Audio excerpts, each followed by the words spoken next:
Eh bien, bonsoir pour cette nouvelle vidéo concernant la méditation qui vous permet, je l'espère, en tout cas j'ai certains retours sympathiques de personnes qui me disent que ça les aide à passer ce moment de confinement. Aujourd'hui, je vais vous parler d'un type de méditation, puisque c'est une méditation qui s'appelle la méditation marché. C'est vrai que la méditation marché est utilisée aussi entre des séquences de méditation assise, parce qu'elle permet très clairement de se détendre les jambes et aussi de se détendre un petit peu au niveau du dos. Voilà. Mais il faut bien la voir comme une pratique de méditation à part entière. Ce n'est pas un espace libre. Et d'ailleurs, pendant ces temps de méditation assise, dans les centres où on pratique la méditation, on insiste sur le fait que ce n'est pas un temps où on va boire un café, etc. Si jamais on a vraiment besoin, on boit un verre d'eau, on va aux toilettes, voilà, s'il y a urgence. Et en tout cas, même si on doit sortir de la salle, on garde une attitude méditative. Donc je vais vous montrer la pratique de la méditation marché. Il y a quelques instructions assez simples et probablement je vous montrerai une ou deux options qu'on peut utiliser pour changer un petit peu. Et alors, de façon pragmatique, habituelle, la méditation marché, on l'a fait soit avec, alors j'emprunte ça au Qigong, main gauche, main droite pour les hommes, main droite, main gauche pour les femmes, mais vous pouvez faire les mains le long du corps, ça n'a pas une importance capitale. Alors j'ai relevé un petit peu mon pantalon de façon à ce que vous voyez bien mes pieds, ok.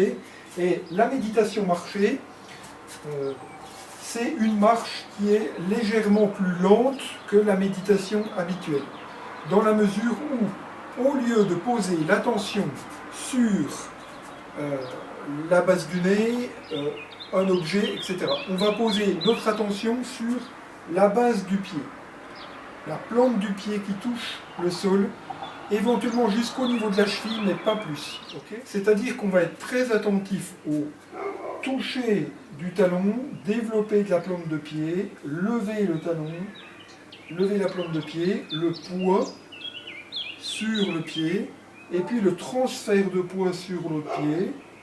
Vous voyez, pendant qu'il y a cet écrasement au sol, il y a cette détente qui se passe sur le pied opposé. Voilà. Donc, je vous le montre de façon rapide et pratique, en marchant.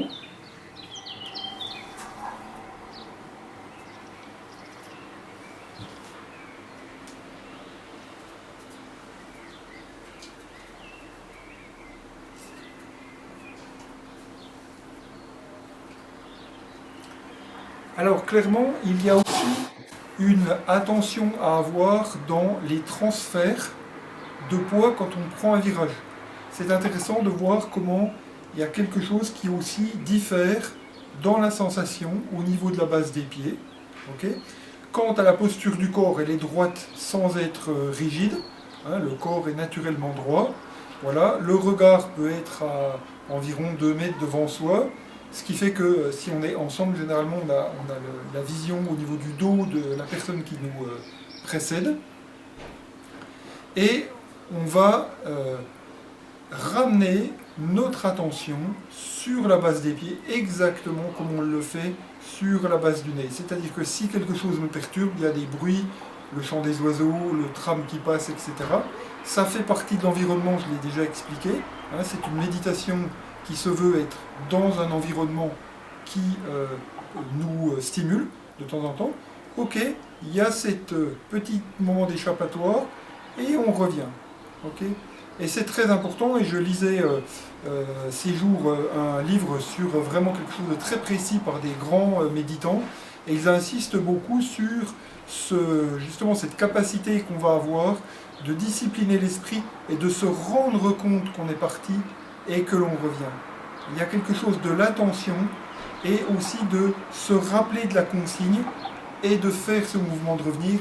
Et là, il n'y a pas de problème, vous êtes dans une attitude méditative. Il y a beaucoup de questions là-dessus. Est-ce que ne pas être tout le temps collé sur la précision, c'est pas méditer? Eh bien, si, c'est méditer. Et je parlerai dans une autre vidéo de, je dirais, la seconde phase. Ici, on pratique l'attention méditative qui s'appelle shamatha. Et je parlerai dans une autre vidéo de la différence entre Shamatha et Vipassana, mais vous verrez que c'est quelque chose qui vient naturellement quand on pratique. Donc, je reviens sur cette méditation marché. Donc, je pose mon attention le plus possible, du mieux que je peux, sur la base des pieds. Alors, je peux faire une petite version qui est de méditer sur une ligne. Et quand j'arrive à la limite, je me retourne.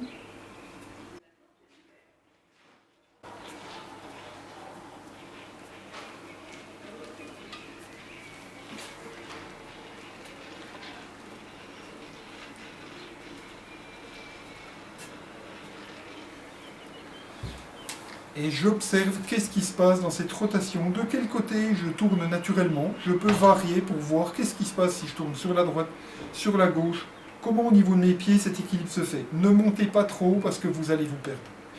Donc, vous voyez, il y a soit méditer en marchant. Alors, habituellement, on médite dans le sens des aiguilles d'une montre.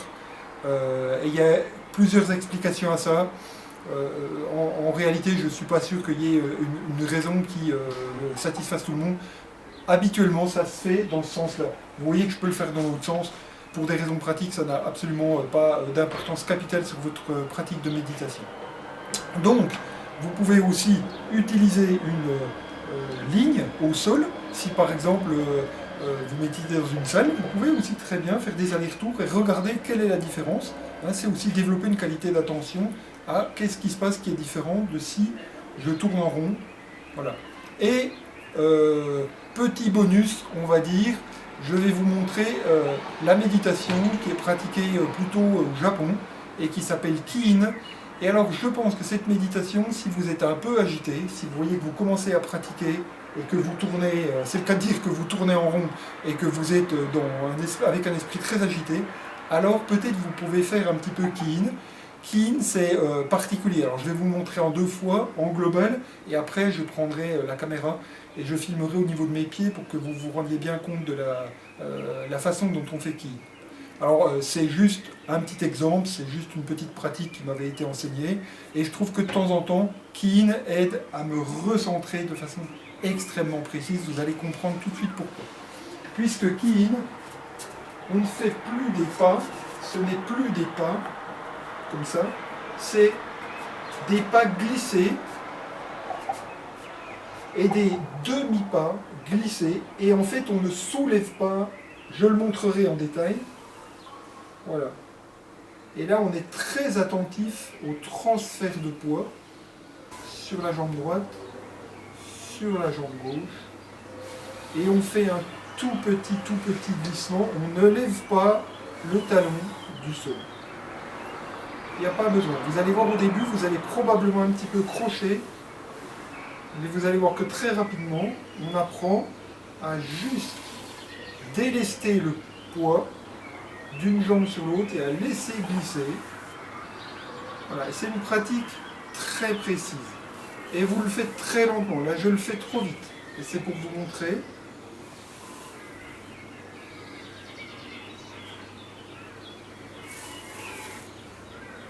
Voilà, Kiin, c'est au moins aussi lentement que ça. Ça peut l'être encore plus.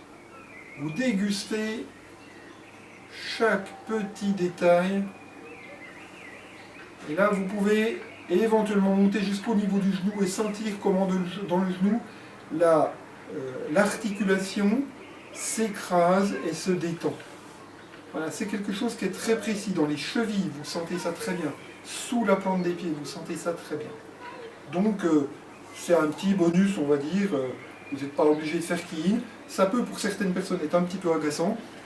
Mais en tout cas, voilà, j'avais envie de vous faire participer de cette petite différence. Et alors, une petite précision. Évidemment, vous pouvez faire méditation marché dans la rue, mais vous allez vous rendre compte très vite que si vous voulez vraiment être concentré, il faut marcher moins vite que d'habitude.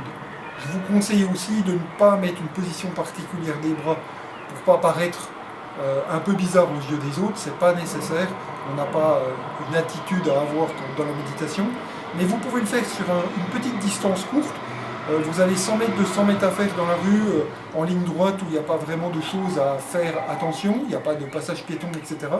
Et vous pouvez juste poser votre attention sur vos pieds, en marchant un tout petit peu moins vite que d'habitude, et vous verrez, ça peut être assez agréable. Et bien voilà, cette petite vidéo est maintenant terminée. Je vous remercie de m'avoir suivi. Alors je remercie les followers, on dit comme ça maintenant, réguliers. Je sais qu'il y a parmi d'entre vous certains qui regardent régulièrement mes petites vidéos, qui me renvoient des petits messages. Je trouve ça assez sympa. Et je vous dis à bientôt et on travaillera la prochaine fois probablement sur la différence entre une méditation très centrée et l'ouverture que ça donne derrière. J'entends par là Shamatha, Vipassana, je ne rentre pas dans les détails, mais c'est pour vous donner un petit avant-goût de ce que vous trouverez la prochaine fois probablement. Voilà, je vous souhaite une bonne soirée, je vous dis à bientôt. Au revoir.